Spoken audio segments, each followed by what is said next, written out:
Welcome. I'm Harmony Slater, your host of the Finding Harmony podcast. Over the past 20 years, I've taught thousands of yoga teachers and students to explore the intersection between ancient wisdom and modern everyday life, using mind-body practices to heal, awaken, and manifest their dreams from the inside out. This podcast is a sanctuary for those feeling overwhelmed by life's challenges. Are you ready to jump in and discover how these challenges aren't actually in the way, but are the way to finding harmony? Let's invite the magic back in. So today I want to start with a little bit of a story. For about 5 years, I had quite acute pain on the right side of my body in my hip, in the kind of the front side, moving all the way around to the back side. Perhaps it's a labrum tear, it could have been piriformis syndrome. I'm not really sure what it was.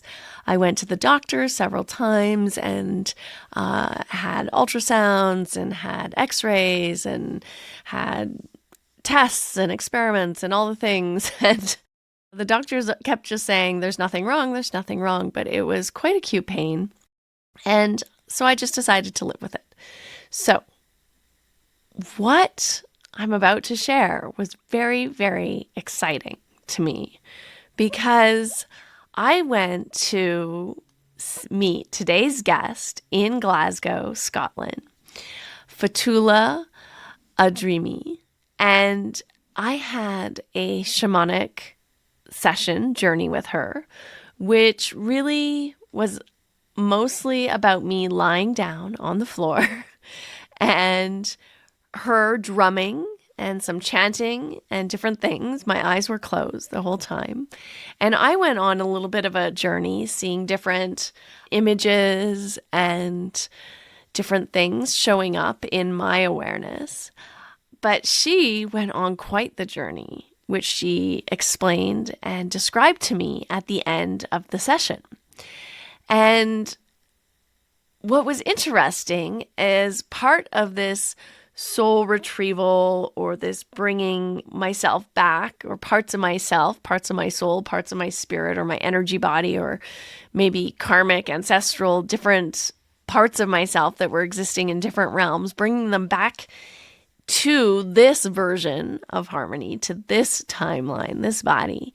One of them had to do with a strong right side presence, and it was a very harsh presence, and the story that she told me was really about kind of retrieving this part of my soul out of a prison, and it all had to do with the right side of my body. And so it was very fascinating to me, and I thought, that's interesting. And the next day, that pain was completely gone. Something shifted in a way that I can really only describe as profound and mystical and also incredibly precise. And it didn't get massaged out. It didn't get managed or resolved. And I didn't talk about it or do anything about it. I didn't even tell her anything about this pain in my body because it's just something that I've learned to live with and is always there. And so it wasn't dramatic, it wasn't abrupt, but it was through this interesting spirit realm journey that this right-sided pain was resolved. And it opened up a curiosity in me about what is this mystical healing and what's happening in these shamanic realms and what is going on? And so Fotoula is a shamanic teacher. She's been studying and practicing shamanism for over 2 decades. She is the founder of the ISIS School of Holistic Health, and she is the author of a beautiful book called The Sacred Mysticism of Egypt. And her work really bridges classical shamanism, Egyptian mystery teachings, and lived spiritual practice. And she really invites healing not as something that we do or something we need to do more of or do more things to make it happen, but something that we can allow when the right conditions are created. And so in this conversation with Fotoula, we're going to explore her journey and her path with Isis and the Egyptian mysteries and what mystical healing really means in the modern world, and what these practices of shamanism, as she's understood them, how they've changed her life, even her identity, who she is, how she understands her existence on this plane, in this physical body. It is a conversation about remembering, also about initiation, and about the quiet intelligence that knows exactly how to restore balance and optimal health and vitality when we allow ourselves to make space for it. And so I am so excited to share this gift of Fotoula with you because she is just a gem. She is the sweetest human being. And how she describes her practice of shamanism and how she's been taught it by many, many different shamanic schools and practitioners, all steeped in very ancestral traditions. Even from her own ancestral heritage, she has this lineage of shamanism and magic. And you are just gonna, I think, find this incredibly fascinating. It is a very, very enjoyable conversation. So let's just jump right in and begin and get started. If you've ever wondered what the unseen world is like, today we're going to maybe have some of our questions answered because my beautiful guest today is Fotoula Adrimi, who is a beautiful, amazing shamanic practitioner who I had the pleasure of having a session with. Hello, Fotoula. How are you? Hello, Harmony, and hello to everybody listening. I'm really well and so looking forward to our time together. Thank you so Me much. too. Oh, thank you. Okay, so one of the things that really stood out for me when we had our session, it was like a soul retrieval session. Is that what you would call it? What would you call it? I would call it a shamanic session, but yes, soul retrieval was part of it. So what I found working with my helping spirits is that in a session, there could be many things that come up. And usually I do an extraction, which is a powerful way of removing any energies that do not serve us, any intrusions or spiritual blocks or other things that we all carry and we don't know that may be there. And then fill ourselves with our soul essence. Yes, a soul retrieval. I've been doing soul retrievals since 2006, 2007, and I've never stopped. It's something that really speaks to my heart. And I've seen so many beautiful miracles over time. And of course, I received so many soul retrievals. So it's been amazing. So thank you so much for coming for a session because I see all the people who come to me as sacred during that time because it's one of the most sacred things to carry somebody's soul.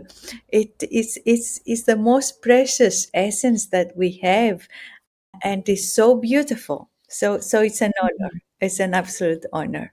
Thank you. Oh, well, thank you. It was amazing. It was really, really incredible. Even what you said to me resonated so deeply after the session. The story of the journey that you went on was incredible. And another thing that stood out to me was your own story around your own lineage and your father and your grandfather and how you came into this path kind of by surprise. I would love for you to just share a little bit of that story with people listening, because I think it's so interesting how our lineage kind of finds us sometimes, even when we don't have any conscious connection to it. So as a child, I was clairvoyant and I could see and feel spirits. Also, I was so interested in the ancient mysteries. There was something, a part of me that loved the ancient mysteries of ancient Greece, of Egypt, all of that. And what happened in my family, there were remnants. And I would say remnants because within 3 generations, we lost most of the knowledge that we had of the magical ways of what we call shamanism now in the West, because it's not a Greek word, so we didn't call it like that. We call it Maia, meaning higher magic, meaning shamanism. Really, what we call shamanism is really what we were practicing. So it was just the remnants that had remained in the tradition. And my father does these ceremonies of divination by reading the bones of the Eastern lamb. And that comes from ancient Greece. But my great grandfather, who of course is not alive anymore, he had so much more knowledge. And there are stories in my family about how the ceremonies were done so that if a family, and in my own family, my great grandfather and his wife could not conceive, they basically had, even when they conceived, most of the children died. So what happened is, after I think about nine attempts, 9 miscarriages and stillbirths, they really went down the magical route. And thanks to that magical route, my grandmother was born. And not only that, this magical route saved my grandmother's life when she was 18 and she got tuberculosis. So these were very practical ways that help people's lives. And there were practical ways because also it was about the divination for the weather for the whole year, because it was an agricultural society. So by reading the stars at a certain time through, this shamanic knowledge that they had, they could absolutely tell you with certainty when there would be a frost, what would be the weather like for the whole year. That is a knowledge that was passed down. But one thing to understand about the traditional shamanism is that there is a real communion with spirits. We come into this and there is a lot of practice. People live that art. It's not like something we just do once a month or whenever we have time or over the weekend. Is something like that is in our bones, and that's how I felt it. I felt this energy in my bones. But because I was a woman, I could not have access to that old lineage because it is a patriarchal lineage. So my great grandfather's words was that it's unlucky for a woman to practice these ways. And I could feel the energy. I could feel the spirits. And I have met other traditional societies. I came across, for example, a lineage that is a Tibetan lineage. And again, they said, it's only men who practice this lineage. And my question was, what happens if a woman feels drawn to this? And they say, oh no, that never happens. A woman is never drawn to this. And I thought that was exactly how my own elders saw this, that a woman is not drawn to this, and if she's drawn to this, well, you should just forget about it. But I couldn't forget about it. It was really there. So what happened was, life took me out of Greece. I never planned to come and live in Scotland. Never thought of that would happen. It was just a mystery to me that it happened, but it happened. And then the shamanic path came and found me. And when it came, it was like open the doors. It was so natural for me. It was so natural for me to journey. Before trying to journey, I had been trying to meditate. And maybe I didn't have the right teacher at the time, but the teaching was like, stop thinking. Well, I couldn't do it. I was trying not to have thoughts, and all these thoughts were coming. And it was not, since then, of course, I have been meditating. But when I came into the shamanic journey, everything just clicked together. And the journey was so clear. The guidance was so clear. I saw my helping spirits. They were there and they explained things to me. So I studied shamanism. I studied shamanism with Sandra Ingerman in the States. I am one of the teachers of shamanicteachers.com, the global network that Sandra created for the last, 20 years. And she has been practicing for over 40 years. And then I met the indigenous teachers who would take me further. So I studied Himalayan shamanism. I carry also the chanupa from the Native American shamanic tradition that was entrusted to me by the Mayan people. So that was really incredible. And again, all this had come in journeys before. In 2009, I was given in a journey this black obsidian pipe, sacred pipe, that is called chanupa. And I had no idea why it was black. I was on top of a Mexican pyramid, a Mayan pyramid. And there the spirit comes and hands me this chanupa. And then in 2013, the grandmother of the moon dance, she hands me this black obsidian chanupa. And so the journey took me there, but I had seen it before and I just knew this is something important. And in all of this, I just followed my nose. I just felt the calling. Sometimes I'm sure I missed some steps, as we all do. But most of the time, I did try and walk the path. And it has been an incredible journey. So after a while, I went back to my elders and my father and my family and said, well, could you teach me what you know? Because this was practiced. And of course, the response was, forget it. You are a woman. It's unlucky. And even my mother, who's afraid of all this, told them she's doing it anyway. She's doing it anyway, so you might as well teach her. But it took 2 years before there were signs. There were many signs. There was all the traditional signs, and eventually I started my apprenticeship, and I was given the history of the family, of the lineage, the two strands, and how they all came together. But saying that, I want to say something about the Greek shamanism is very hidden. It's like that's why nobody knows about it. And it's always been a secret inside a family.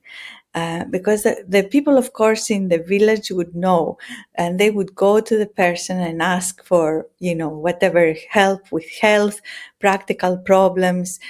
It was like agricultural problems, bad luck, removal of curses. There were a lot of curses going on that I found. So one of the things that I have been, learning and doing with other teachers too, because I love to learn. I love to not just be happy with what I know, but trying to see, well, maybe there's another piece and everything comes together. So I do the curse unraveling work, and that was very prevalent in my lineage. You're talking about curse unraveling and this magic and the shamanism that helps to break curses and unravel curses. But can you tell us a little bit about, because this is something curious in the spinal energetics tradition that I'm sort of equated with energy work and moving energy in the body. There's not really like good or bad energy. There's just all energy. But I know in shamanism, there's sort of like dark magic and light magic. Can you describe a little bit? Because if you have a curse, somebody must have put it on you somehow, or you must have put it on yourself somehow. So you can also do it on yourself. Yeah. Do it on yourself, but usually it's intentional. If you do it on yourself, it's probably unintentional. It's, our thoughts have power, but that is really unintentional. But if somebody is putting a curse on somebody else, it's of course intentional. The traditional curses are intentional, and they're made to do harm and restrict the person in some way. So one of the stories persuaded my dad, because he was saying to his grandfather, who was the practicing medicine person, that maybe it's just placebo. Maybe people believe in the power that you have and the calling of the spirits, and therefore you're persuading them that that's it. So one day somebody cursed the mule of a farmer. And of course, the mule was very important because it was an agricultural society, and the mule meant that if it was cursed and couldn't work, that the livelihood of the person would be destroyed because they couldn't plow the fields, they couldn't go and collect the crops and all of that. So he went there with my father and he did the curse unraveling, and the mule was down on the ground. It was like the animal was really down there. And once the ceremony finishes, the mule just stands up all of a sudden by itself. So my great grandfather said to my father, look, okay, you can say maybe somebody is impressed by me, but the mule is an animal there. You can't say that's placebo, because the animals and humans were all responding to the spirit world. The animals are even more connected than the humans to the earth and the spirit world. So yeah, that's Yeah. the turning point for my father. Yeah, So then he believed because he saw it with his own eyes. yeah, yeah. But how would somebody put a curse on you or on anyone? So this is really important also to know that in most cases, if people are afraid of the curse, then they are energizing it. So sometimes we Mhm. have the ability not to take them on. But if we are afraid that this happened to us, we might, as you said, start to energize it or curse ourselves. But there are also curses that are very dark, I'm going to say, and the way they're done, I have seen, of course, from the other side when I unravel the curse with my helping Yeah. spirits, what people do. And some of them are generational as well. So it could be that a member of a previous family, an ancestor, is carrying the curse.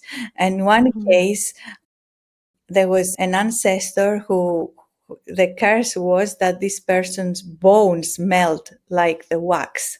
And Wow. the person who, that was an answer for an ancestor. And the person now said, yes, well, what happened was this great aunt or grandmother, whatever. Yeah. She somehow her period stopped all of a sudden. She got osteoporosis and she died very young. So that's how sometimes you can Wow. see that from an ancestral point of view, and people can identify if it's not like seventh generation, if it's like more recent, what Mhm. was the curse. And the spiritual practice, having a strong spiritual practice and connection with spirits and helping spirits, prevents some of that from happening because you are really protected. But having a connection with the divine is really a great protection we have. And if people need help, sometimes they have to go to a shamanic practitioner who has specialized on this. Not everybody can do it.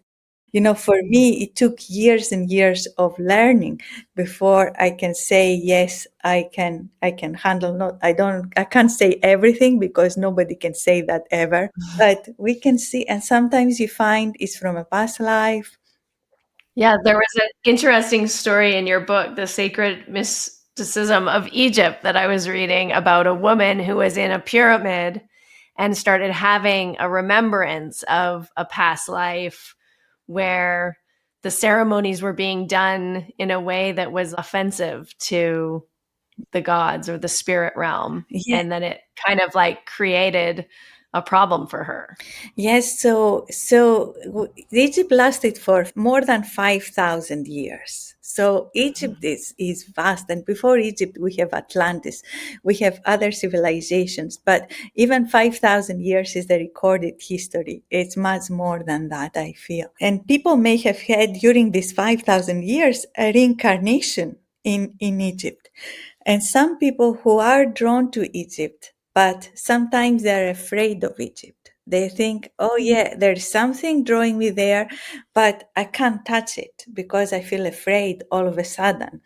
And it could be that there is a reason behind it. And this was the case where somebody, we went to Egypt there together, and she could feel, I can't go inside here. I have to step out. I don't know why. I mean, it was a beautiful sight. It was all lovely, hieroglyphs and images on the wall, but it was so frightening.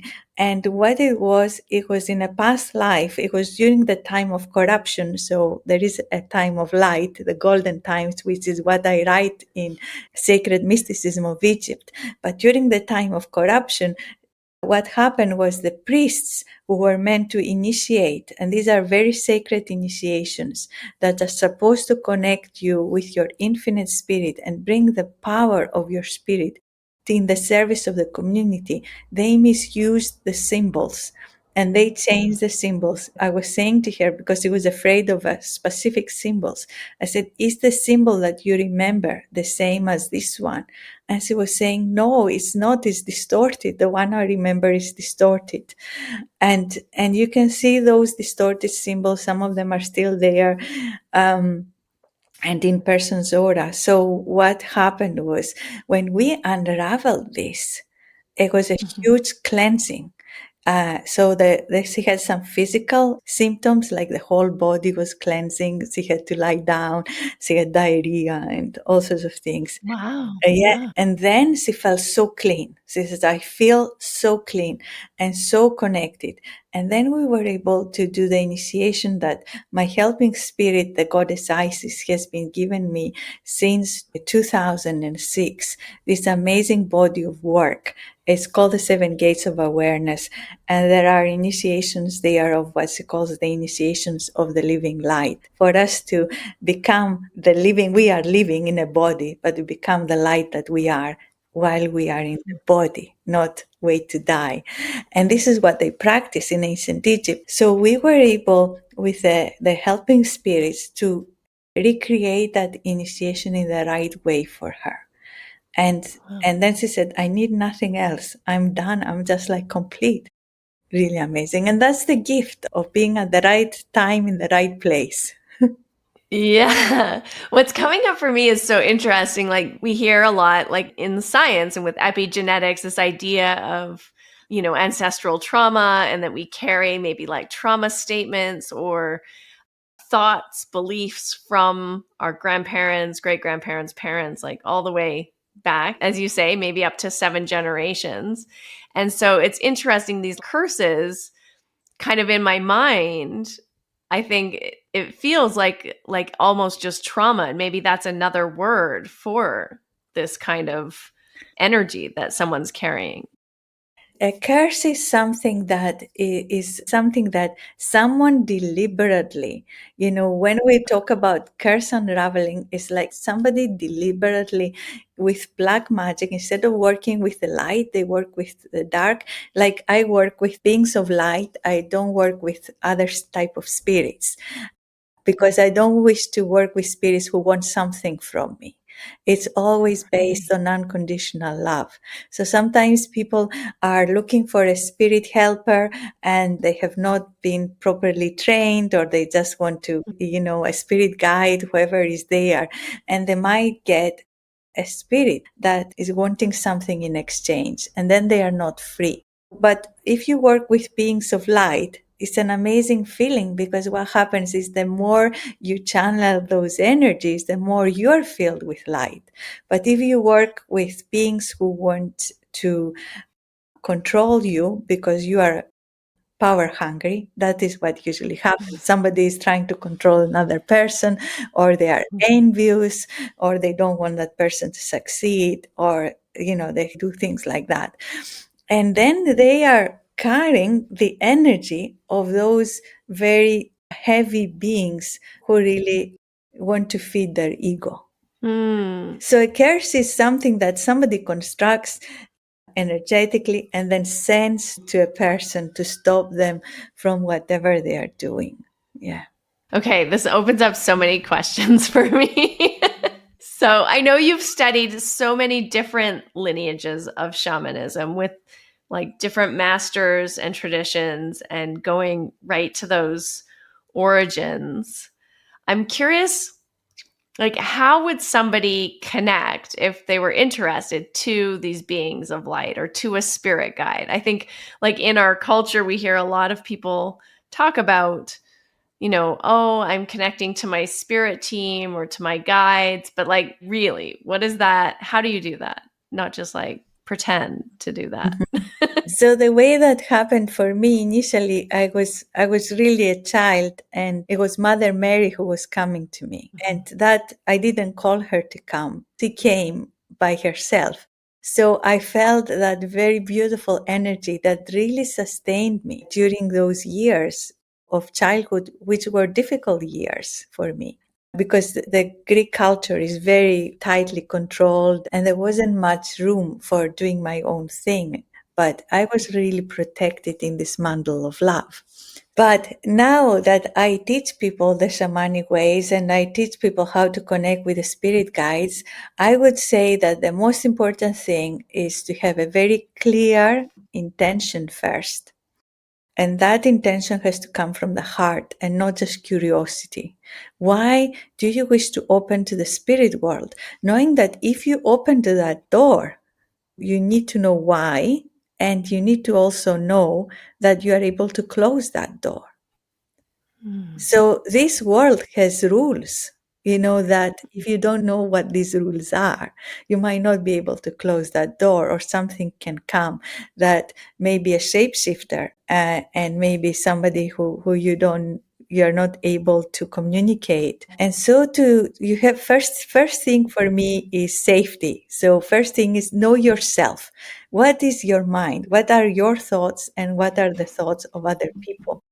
And then, as you know yourself, you're able to say, this is mine and this is not mine. So this is coming from the spirit guides. Then to create a safe and sacred space, I work very much. The first thing I teach people is how you create a sacred space.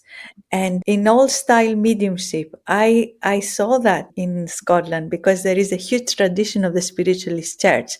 And people who practice old style mediumship here, they always start with a prayer, whether it's to God, Jesus, Mother, Father, God.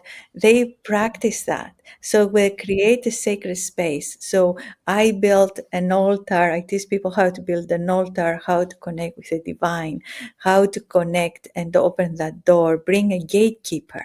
A gatekeeper is a spirit who actually is holding the door open or closed. So you have to have your protectors there.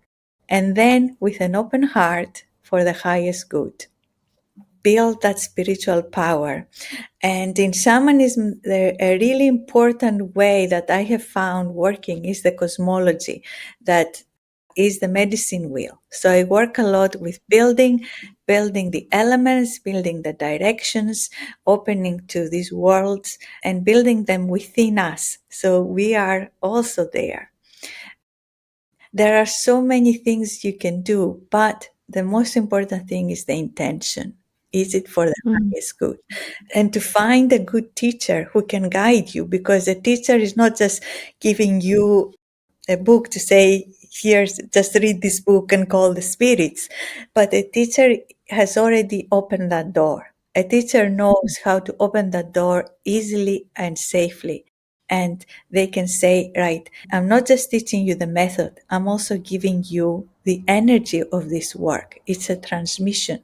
So this is really important. In traditional shamanism, we always say that the teacher gives you both the knowledge and the empowerment to do the work. So the empowerment is the energetic transmission. But if you just trying to do this from a book, it can be a little bit dangerous. Yeah, I can see that. And I really resonate with this idea of transmission because I feel like that's been my experience always, is that when you're in the energy of someone, I mean, and online can work also because Yes, we're here in this energy together, yes, but embodied and in person always has a different kind of vibration to it because it's less maybe in the ether and more in the earth embodied. And in India, practicing and learning, so much of it is about transmission and just being in someone's energy. You learn all the unspoken things that you can't put into language verbally. And so that's really a powerful way to connect and receive knowledge. I think so much of our learning is actually unspoken, not in our heads, in our minds, but through our hearts and through our intuition and our unconscious, our spiritual sort of awareness. And also what you were talking about, these gatekeepers, it reminded me of India as well, and setting up a sacred container in space. And I think a lot of people listening, this will help to like ground what you're saying, because we always open up with a prayer or a chant, like a mantra, a Vedic mantra. Usually we would close with a prayer or chant, or just oming, saying, 3 ohms or something like that to open and close the sacred space.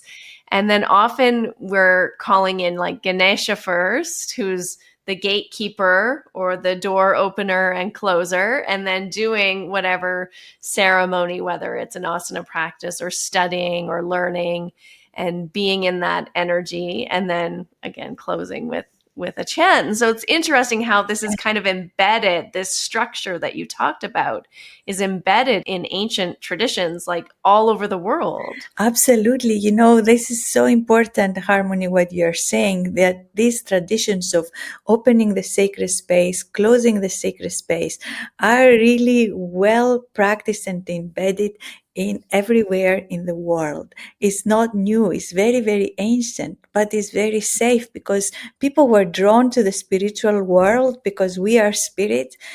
Some part of us wishes to remember and be in service. And when we work with spirit guides, as you said, you are in the energy of the teacher, but the spirit guides are also teachers. So what the teacher is doing is like giving you the method, okay, how you can open and close the space and everything else, and the teachings to practice. But then you have in shamanism your own experience of merging with these beings of light. They come through your body, they move your body. You feel that incredible light doing the work that, during the soul retrieval, it's these spirit guides that come through and they do the extraction. They come through my hands, they come through the drum, they come independently. And it's that energy of these spirit beings that lifts our vibration. And then these aha moments come and we have clear seeing because we are connecting with them. So we can create, each one of us can create this sacred space. But we have to work with the spirits. In shamanism, we work with the spirits. We cannot do this without spirits because otherwise it's very dangerous. That's when the danger comes, because some people say, well, is it just archetypes? Is it just union archetypes? These spirits, I don't believe in spirits. I'm an atheist or something. But in shamanism, it's actually really dangerous to try and do a depossession or an extraction. You might take the illness that the person has in their body, in your own body, if you're not careful. The spirits are there to lift you into your own infinite light and to really help you, protect you, make sure that nothing comes to you and you don't take anything from your client. If anything, you should feel after the session, you should feel yourself in a place of bliss. I love that. And I think that's so important to note, especially like if even just like as a yoga teacher or someone doing Reiki or other types of energy healing or even maybe massage, like anything where you're working hands on or in the space of another human being that's like healing work in some capacity. I would assume there's kind of a little bit of a danger around taking on stuff from your clients. One thing that I talk about in the book as well is about the sensitivity of the empath. So this is something really important that I have seen. I have seen people coming to my workshops that they are taking in and feeling the person's pain, their client's pain. And they are saying that I love to try and do healing work, but after I have one person, I'm in my bed for like 2 days. And they are processing the pain of the person. And no matter how much they get paid, it's not worth it. But what happens is sometimes people say, well, this is a helpful thing for me because I can feel what the person is suffering from. So I can tell them, this is where your pain is. This is what it feels like. So it's information. But then if that information stays in the body, then what happens is that you are gradually becoming sicker and sicker. And so in shamanism, that information comes from the spirits. The spirits are telling me in the journey, this is where the problem is. And they're very exact and to the point. And everything opens up. And they will show it to me in the person's body. But I will not take it into my body to carry. And what happens is with the empathetic people that they feel that love and they want to serve, they have this capacity to really open up to somebody else with so much care and compassion. But if they keep doing it, unfortunately, they can be harmed themselves. So the spiritual work and the light work can help clear that wounding of the empath and build that capacity that they don't take anything from the other person. And I really talk about it, came so clear to me that it needed to go in the Sacred Mysticism of Egypt. So many people are interested in Egypt these days. I think it's drawing a lot of awareness and energy to that part of the world. Yeah, yes, it's an incredible place, and I always wanted to go there since I was a child. I had these visions, these shamanic journeys, even though I didn't know it was journeys then, of being in the Egyptian temples, of being there. I really wanted to go. And then everything came together for me to go there in 2006. And then I've led groups of people. We went together, people who study with me. We went and did ceremonies in the ancient sites in Egypt a few times. Everything has been just incredible when we were there because it was really guided. We were invited by my guide, the goddess Isis, who said, you need to go to Egypt at that time. This is how many people are going to come with you, and you need to go and organize that trip. And so I did. So it was always an invitation. I followed the invitation from the spirits. Can you tell us a little bit about how you came into contact with the goddess Isis? And I mean, you've created a whole Isis school and healing arts and spiritual development courses and containers for people to participate in. But how did you first come into contact with Isis, and how has that relationship developed? It was an invitation from Isis. So I really was interested as a child in ancient Egypt, but in 2005, 2006, what happened was I was interested in all things spiritual. My channel opened up really wide, and I felt that need for spiritual nourishment. And what happened was I signed up for a course. It didn't have Isis on it. It didn't have Egypt on it. It had a strange name, that apparently an Egyptian name.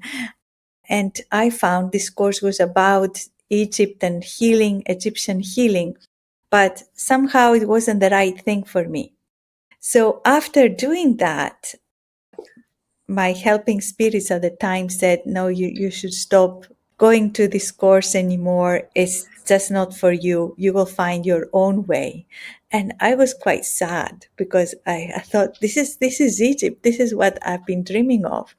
But afterwards, after that, the months passed, and all of a sudden in a meditation, Isis came to me and said, I want to ask you if you want to be my teacher again. Would you like to be my teacher again? Of course, what do you say? Of course, I said yes. I didn't know what that was involving, what I would have to do. So I've not really had many days off since I said that yes. Yeah, it's been a full life commitment. And she reminded me of the past lives I had in Egypt. All happened very gradually in a way that was so sustainable. And I started to evolve myself. I started to change myself, becoming a better person, bit by bit, opening my heart, seeing my ego and what I needed to heal. So I've been through a whole healing journey. And this is, of course, ongoing. But at the same time, the channel was becoming clearer. So she was coming through, and I have been channeling her words, and she has been giving me these amazing teachings that are such a strong foundation for everything I do and for the shamanic work I do, because the energy that comes through the connection with these teachings is well above anything else I've felt. And I can honestly say I'm so grateful. Yeah. It changed my whole life. And then when she asked me to write the book, it was really a collaboration because it was just coming through some of the ceremonies I had already done, but she told me how to write them for the book and everything. And now sometimes I read the book, and when I read it as Fotoula, I'm thinking, oh, that's really good. This is so useful. And then, of course, I wrote the book, but I wrote it in an alternative state of mind. It was, Yeah. yeah, it was this being, but Wow. I was in another state of mind when it came. Yeah. Yeah. So when your guides talk to you, when the spirits talk to you, are you literally kind of hearing them, or is it more just like a hearing in your mind, like you'd hear a thought? Do you see them? Like, how do you perceive them? What kind of clairvoyance or clairsentience, or like what kind of clairs are going on? So the first gift I could say was clairvoyance, was the first thing Mhm. that I ever had. But then also I hear them. So clairaudience is there too. Yeah. When they speak through me, they come through my body and they just use my lips and I just pronounce. Mhm. I just, some part of me goes, kind of further back, and this energy field comes through. And then when it comes through, Isis, sis just uses my human body to speak, and the energy is something that the participants feel, and they say it's just incredible. That's their words. And the other thing is that I see mostly the spirits in my mind's eye, and I hear them with my psychic ear rather than my physical ear. But there have been instances where I have seen Isis with my own eyes, that I have heard spirits with my own ears. But they have said to me that that takes energy from the environment, because to do that, for them to come to this physical realm and for us to be able to connect with them with our physical senses, they have to really bring their own vibration down and us to lift to a higher place too. So it takes a lot of energy, and they say that what makes us really tired is that drop from one energy plane to another. So while we are in the energy, and this could be happening, that we could be seeing the spirits, they're just wonderful. The moment the spirits go, we might feel very, very tired. So that's why they use the inner vision and the inner ear rather than the physical ear. Yeah. I'm curious also, how could somebody get started? What would be if someone wanted to kind of open and also be protected, but like see maybe if clairvoyance was coming or clairaudience, or like how do you tell the difference between intuition and an actual spirit coming? It takes experience to know what is yours and what is not yours. And that takes training. Otherwise, you could say, yes, of course, it's my intuition. Sometimes when we are not really aware of the spirit world, we do not know. Maybe there was a spirit that kept us back from crossing that road. I had that experience as a child, that I knew something pulled me back from crossing a road when a car came through. And, maybe it was my intuition, but because I was clairvoyant, I could feel there was another energy. But most people won't feel that. And they will have this, and we do have an intuition because we are also a spirit. But Yeah. I would say is that to listen to our intuition is the first step. Listen to that inner voice and not dismiss it. And if we dismiss it, to say to our soul, I know you were trying to speak to me. I know you were trying to speak to me through these subtle ways, and my mind came through and I didn't follow it. But right now, I'm making a commitment to follow my heart. So please continue to speak to me. Even that time I didn't, just don't stop speaking. Because our mind is very strong, our Western mind is so strong. And the meditation practice, as you said, in a safe way, is one way to start to work with this mind and make that mind quiet. When that mind becomes quiet, then the voice of spirit can come through. If it is filled with all our thoughts and worries and ego, then it is so much more difficult for the spirits to come through. And also a calm mind. So sometimes people say, I want, to communicate with my loved ones. And in my family, it was a really interesting thing that happened was that a family member died. And when she died, she was an old woman, she appeared to one member of the family. And she told them, I've just died. You will soon hear the phone ringing. Before I go, I need to tell you things about the family. And it really happened like that. And the other member of the family said, why you? It was like I was closer to them. Why you? Why did it happen to you? I have the right to also hear them.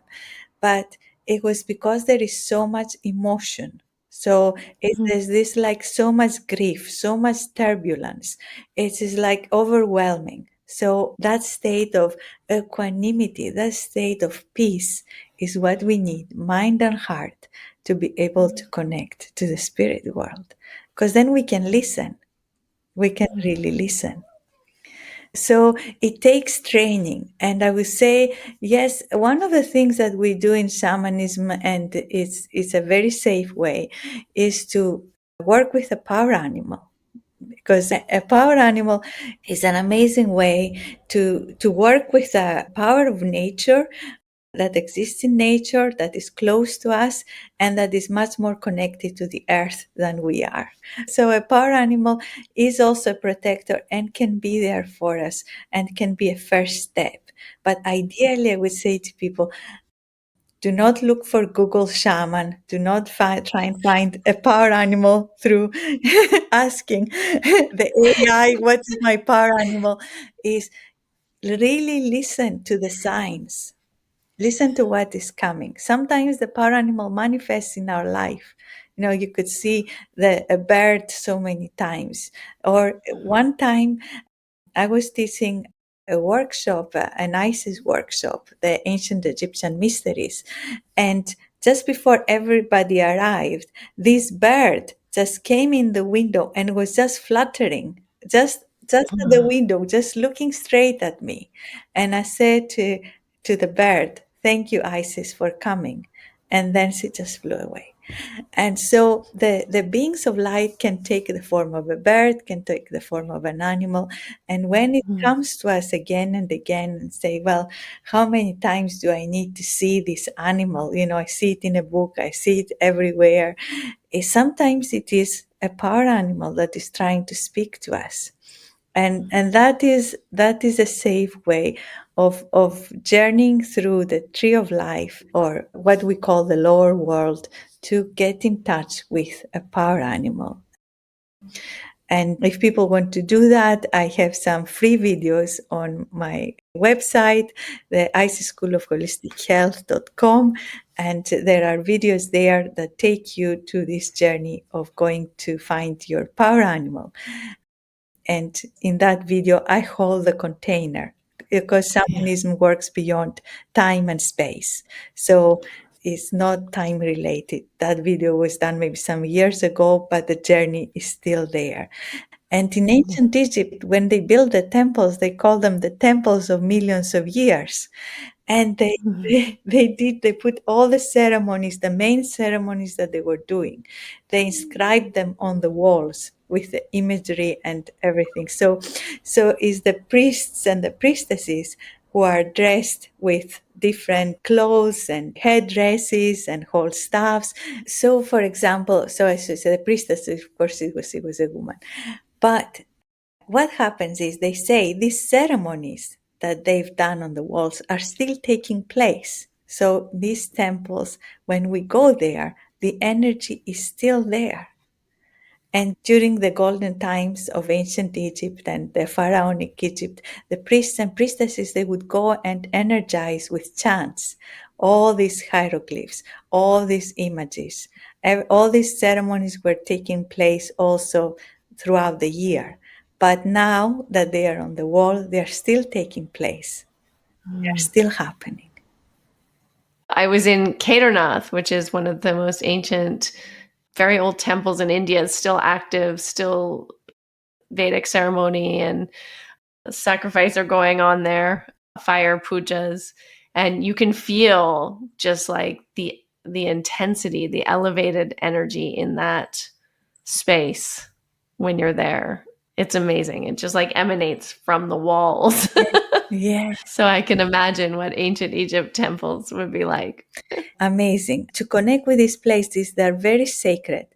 People need a pure intention. Because these places are just so giving when we come with a pure intention. And if that intention is not there and it's the ego that tries to talk, then the places don't speak to us, you know. I know the power of intention and how important it is. And I think sometimes, especially because I'm coming from the yogic culture, is that people show up and they're just like, I'm just here to receive whatever I'm meant to receive. And so it's sort of this lovely open heart or open palms, but it's not really an intention per se. So, what's the difference of just sort of like going with the flow and being not specific in your purpose versus like creating an intention that's quite specific? So in the ancient Egyptian tradition, it's perfectly valid to say that I am open to my highest good. So everything to be done for the highest good. So if you are receiving a healing from that tradition, you can say whatever is for my highest good.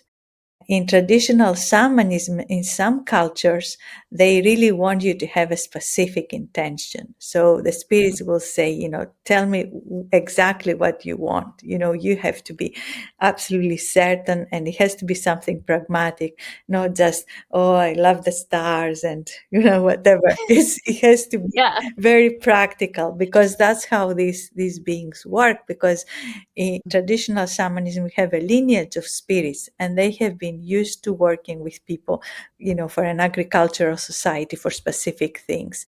What are the needs of that community? So when you're trying to translate that culture to our culture, sometimes it doesn't translate so well, because the needs of the people in Greece, for example, 1960s or before, was, I need to know if there's going to be a frost in the next 3 months. So when should I plant the seed, plant the right plants, or when I should do that? And the spirits would be specializing and would be able to say, yes, that's what you need to do. But now we don't ask these questions. So in traditional shamanism, sometimes this is like important to have a specific question to get the right answer. But in the more Western style shamanism, it's really perfectly valid again to say whatever is for my highest good. Mm-hmm. And what I have found in doing work with clients for almost 20 years is that there is a difference in healing for the people who have done a lot of spiritual work. That matters to the spirits more than the intention. Where is the purpose on their journey of evolution? As a soul evolutionary process, where are they in that journey? If they have done a lot of work, the whole energy is different. The whole session really flows, and I can go much, much deeper. But if the person is like in the start of their journey, and maybe they have an intention that is like, I want to move house, tell me where to go, or I have a problem in my job, nothing seems to be working there, or I have this backache, is there a spiritual reason for it? And there's no much awareness, then I can feel, of course, the spirits will work and do their best. And sometimes there will be wonderful results, but the depth of the work is not as much. So I feel that's more of a difference that I have seen is where is that person in their evolutionary journey. That's the most important thing. That's a perfect entry point into my other question, which was like hearing you talk and speak about the spirits coming into the body and like actually using and working through your body or speaking through your lips, using language from your mouth. It feels like channeling, right? Like you're channeling the spirit. And I have had this intuition, we'll say, or this curiosity around in yogic philosophy, we talk about opening the central channel. And in my own personal experience of this feeling of opening the central channel, it very much felt like spirit, like a spirit possession, or like it opened up a pathway for this type of channeling of spirits from other realms, which created this curiosity around, you know, in yogic philosophy or in India, ancient India, and Vedic tradition, you know, you're doing all these postures, these asanas to create a strong vessel, a strong body. But the ultimate goal of yoga, you know, the enlightenment experience that, you know, hopefully people are actually interested in, not just having a nice butt, you know, is really about opening the central channel or Sushumna. And my curiosity is that really kind of the same thing that we're talking about, where there's a channel that's open in the body, and only when that channel's open, a spirit can come in? Or can a spirit come in anytime and you can channel anything at any time? It really depends on the spirit. Okay. So I would say that if you look around you, there are a lot of mediums, a lot of people. Sometimes people channel those loved ones who have passed. So if you go to spiritualist church, there are people who are just channeling the dead. And they may not have had an enlightened experience, but they have a psychic gift that enables them to channel the words, either hear the words or sometimes, you know, have the spirit coming through them. So the psychic gift is not by any means the enlightenment process. So when I started the journey, I was very psychic. And then as I was walking my spiritual path, and I was really working with Isis, and I have been, you know, having all these experiences and soul evolution work, what has been happening, I've been becoming less and less and less psychic. So now it's like on a need to know basis sort of thing. And the spirits come, and I'm less clairvoyant. But what the spirits have said to me is, you are actually much more evolved than you were before. And when I need to know something or I'm teaching and Isis comes through, it's very, very clear because I'm channeling her. But I'm not seeing all the things that were happening in the room before, all the symbols, the colors, the geometric symbols, and all the other beings that are there, because I don't need to do that. Yeah. I need to just offer them a way to speak through to the other people. So that's what I'm doing.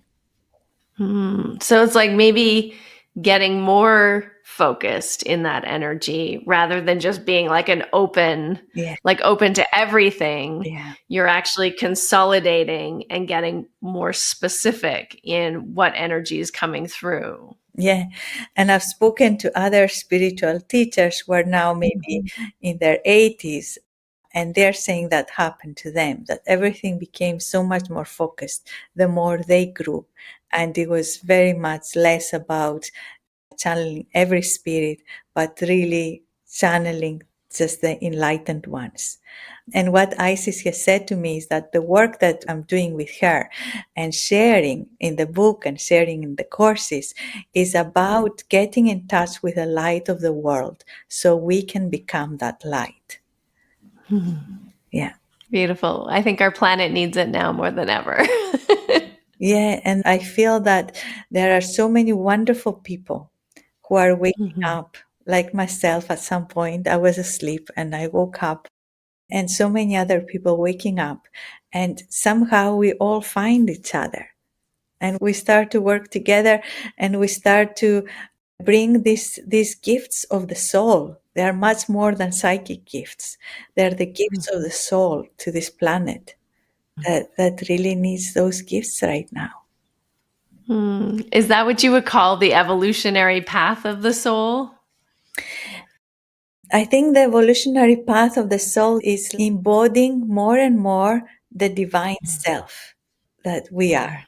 So the ancient Egyptians had an amazing ceremony.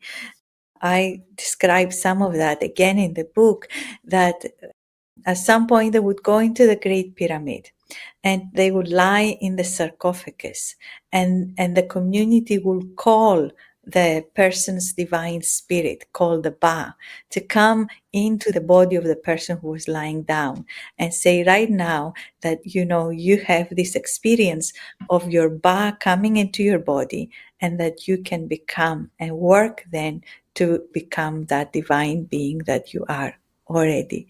But we are all becoming that when we die. So through the process of death, we reunite with our divine self eventually, at some point. Yeah. But the important thing, what they were trying to do was, we don't need to wait for death. We need to do this while we're living. Thus, the living light. So they had these amazing ceremonies, and I had been very, very fortunate to go to Egypt with a group of people and guide that ceremony inside the sarcophagus, and everybody lying there. You can really feel their spirit coming into their body. You can really feel it, and the person feels it themselves. They just, like, you can feel when that happens. Wow. Do you have anything that you can share about what changes for someone when they have that embodied experience of the living light? Yeah, so for people who stay in their heart and do the work, I have seen people absolutely blossoming. And I have seen people who said many times, I don't know why I'm here, and life doesn't make sense. And they were running away from life, to actually now being such a flow in their life, and to really claim what really works for them. And I've seen that again and again. And I've seen just people being such beautiful columns of light that you're just in their presence and they light up the room. So, and these are ordinary people, no gurus, just ordinary people who are in their heart. And I think this movement is coming from the grassroots, really, is not from leaders out there and religious. It's coming from the grassroots. So I've seen that in people who stay in their heart, but we have to overcome the ego, and that's the battle. And the ancient Egyptians spoke about it. They said, that they're the two brothers, the good brother, the brother who is unskillful and jealous and everything, and then the spiritual warrior. And the spiritual warrior has to wake up through the connection with the spirit and overcome the ego. In ancient Egypt, his name is Horus. Because the ego, no matter how much development and good work we have done, we can always just the next day go into the ego and lose everything. Yeah, I know. That ego, it's so slippery. Yeah. It really wants to take ownership of everything, doesn't it? The more we grow, and if we stay in our heart, this work will really nourish us. Yeah. Well, this was such an enriching conversation. And I know that some people will want to stay connected with you and go through finding their spirit, power animal, and all of the things. So, can you tell everyone where they can find you? Yes, so the school is the IC School of Holistic Health.com, and we have online courses. We also have, of course, in-person courses if you come to Glasgow, Scotland. And the book, The Sacred Mysticism of Egypt, The Ancient Path of Heka Initiation, you can find in bookstores, online, or, in other bookstores everywhere now.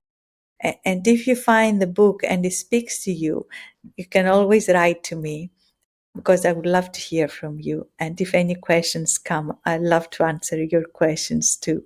So thank you so much. Thank you, Harmony.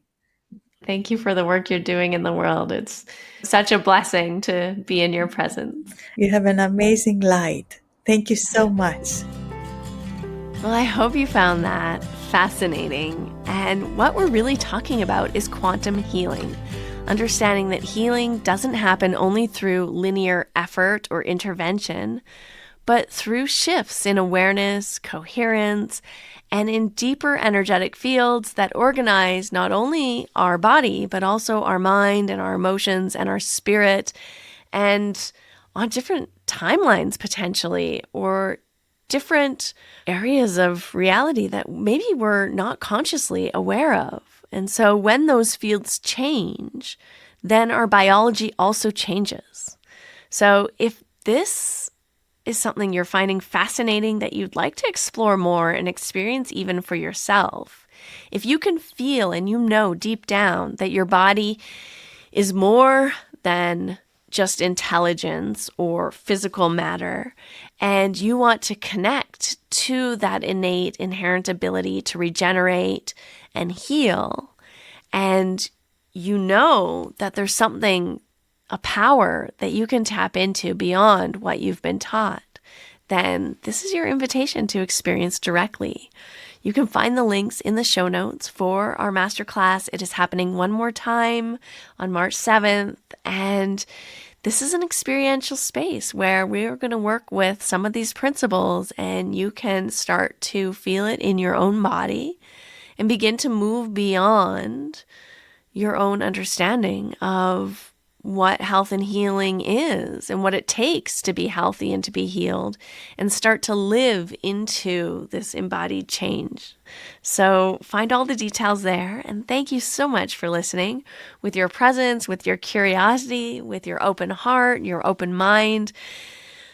This work is really transforming and changing lives, and it really starts with you and this moment and you being here and being open with an open heart and an open mind. So thank you for listening, and I look forward to connecting with you next week in the Finding Harmony podcast. That's it. We've concluded another episode of the Finding Harmony podcast. I just want to thank you so much for doing the work that changes the world, starting with yourself. It truly does make a huge difference. Please make sure you have your automatic downloads turned on wherever you listen so you don't miss any of the upcoming episodes. I have so much more magic I can't wait to share with you. Lastly, if you're on Instagram, I love connecting and hearing from you. So come on over and say hello at Finding Harmony Podcast. And you can also come say hello to me personally at Harmony Slater Official. Thank you again for being here. I cannot wait to share more with you in our next episode.